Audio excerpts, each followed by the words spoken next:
एवढा उत्साह रेसिपीचं प्लॅनिंग होतं आणि काय झालं आता? रेसिपी करणार होतो माहितीये का आम्ही तिकडचा खूप आवाज येतोय. रेसिपी करणार होतो आता अर्थातच आजपासून पौष महिना सुरू झालाय तर मग मी आज तिळ पापडी किंवा तिळाची चिक्की असं एखादा पदार्थ तुमच्याबरोबर तिळाशी रिलेटेड तो शेअर करणार होते. प्लॅन सगळा कॅन्सल झालेला आहे. आता आम्ही चाललेलो करमाळ्याला कारण की अशी बातमी ऐकल्यानंतर कोणाला राहणार बाहेर जवळ आहे म्हणून खूप लांब असतं तर काय तिथल्या तिथं जोड्या मारल्या असतात बसल्या असतात दीदी सारखं का? दीदी सारखं. पण आता एवढे दोघे तिघींचे फोन त्यांच्या फोन येण्यापाशी पण काही नाही. मी आधीच ठरवलेलं की मला कळल्यानंतर मी जाणार आहे आणि त्यांचे पण फोन आलेत मग राहतंय का. मला असं नेहमी वाटतं की करमाळ्यामध्ये तुम्ही कुठेही जावा आणि तिथं जर तुम्हाला काही नडलं तर तुम्ही दादा इंदलकर, पिलू इंदलकर, पिंटू इंदलकर ह्यांची नावं सांगा. हमखास ते लोक तुम्हाला ओळखणार आणि तुमचं ते काम होणार. हे जे सगळं आहे ना त्याचा आज साक्षात्कार झालेला आहे किंवा आज ते सिद्ध झालेलं आहे. कारण की बघा ना सर्वसाधारण घरातून एखाद्या व्यक्तीनं उमेदवारीसाठी उभा राहणं जेव्हा की कुठल्याही प्रकारचं राजकीय वातावरण घरात नसताना आणि अगदी पहिल्याच प्रयत्नामध्ये यशस्वी होणं खूप मोठी गोष्ट आहे. अगदी तिकीट मिळाल्यापासून ते आजचा जो काही गुलाल उधळतोय तिथपर्यंतचा जो प्रवास आहे ना तो खरंच खूप कष्टाचा आहे आणि खूप मेहनतीचा आहे. कारण की तुम्ही जर काही चांगली कामं केले असतील तरच जनता तुम्हाला उभा करते आणि निवडून देते. हा विजय कोणत्याही एका ठराविक व्यक्तीचा नाही आहे तर त्या व्यक्तीमागं अगदी ठामपणे उभा असणाऱ्या त्याच्या कुटुंबाचा आहे, त्याच्या भावकीचा आहे. आणि हो ज्या वॉर्डमधून तो व्यक्ती उभारलेला होता त्या अख्ख्या वॉर्डाचा हा विजय.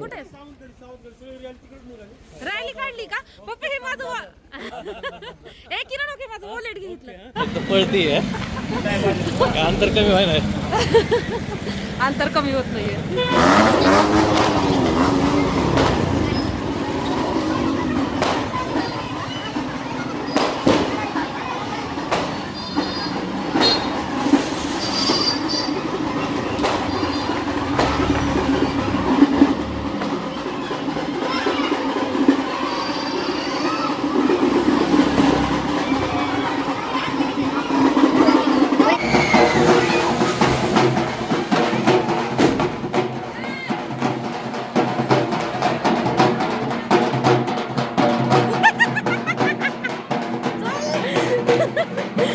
दीदी नाच.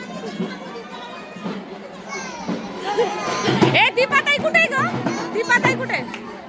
बर बर.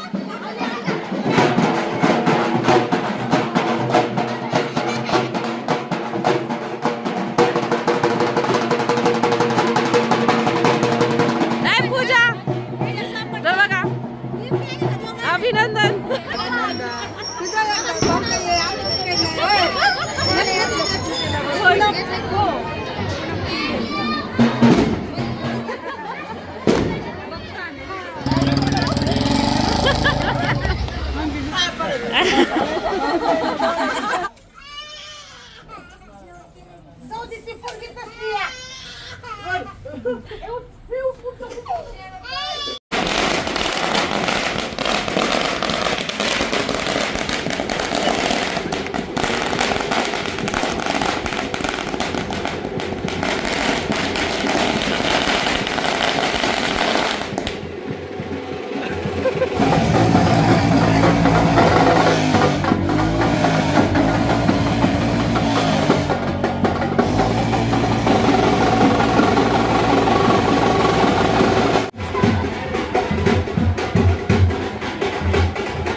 खरं सांगू का, माझे 3 ते 4 ब्लॉग्स पेंडिंग आहेत, जे की एडिट करायचे आहेत, वेळेअभावी राहिलेले आहेत आणि तुमच्याबरोबर शेअर करायचे आहेत.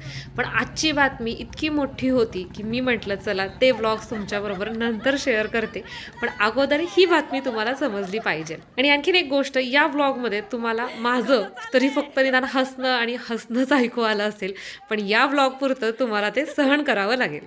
आणि त्याचं कारण म्हणजे इंदलकर घराण्यामध्ये पहिल्यांदाच असं काहीतरी घडतंय. तुम्ही गावात आम्ही तुमच्या पाया पडलं पाहिजे. इंदलकर मेंबर पुढे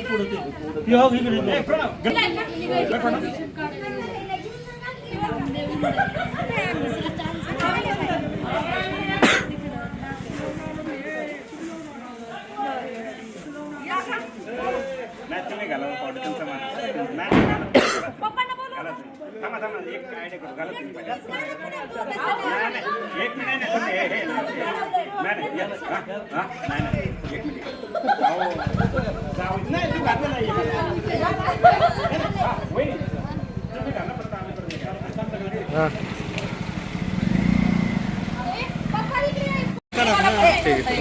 फोटो काढूच तर राहू द्या. बरं निवडून आलात काम माहितीत ना. आमचंच पहिलं काम आहे बरं का, नाव आमचं दुरुस्त करायचं. इकडे इकडे बघ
उमेदवार आहे ते महत्वाचे उमेदवार. हे पाठिंबा आहे त्यांचं. शाळा कॉलेज सोडून बिचारे आले तिकडे. नाही, आजचा दिवस पण महत्वाचा होता ना. परीक्षा महत्वाच्या नाही आता दिवस महत्वाचा आजचा. मग काय नादच खोळा आता इंदलकराचा कोणी नाद करायचं ना आता. आम्ही पहिल्यापासूनच करत नाही बरं का. आम्ही पहिल्यापासूनच माघार घेतोय लगेच.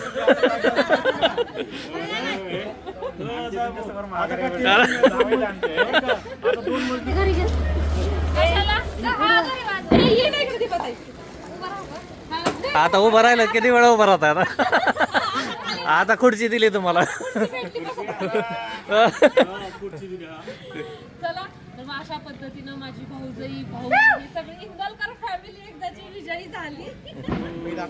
आणि त्याच्यामध्ये सगळ्या फॅमिलीचा हात आहे बरं का. हो. माझा तर सगळ्यात जास्त हात. आणि नगरसेवकांनी काय कामं केली पाहिजेत हे कमेंट मध्ये सांगा, म्हणजे वाचतील हे आणि तशी कामं करतील. हा ही एक बघा आमचा जावाई अल्ला अजून बाजून झाले जावाई तर. चला तर मग आजचा आपला हा गुलाल कसा वाटला कमेंट करून नक्की सांगा. परत एकदा भेटूयात अशाच एका छानशा ब्लॉग मध्ये. तोपर्यंत बाय. ओके टाटा. चलो.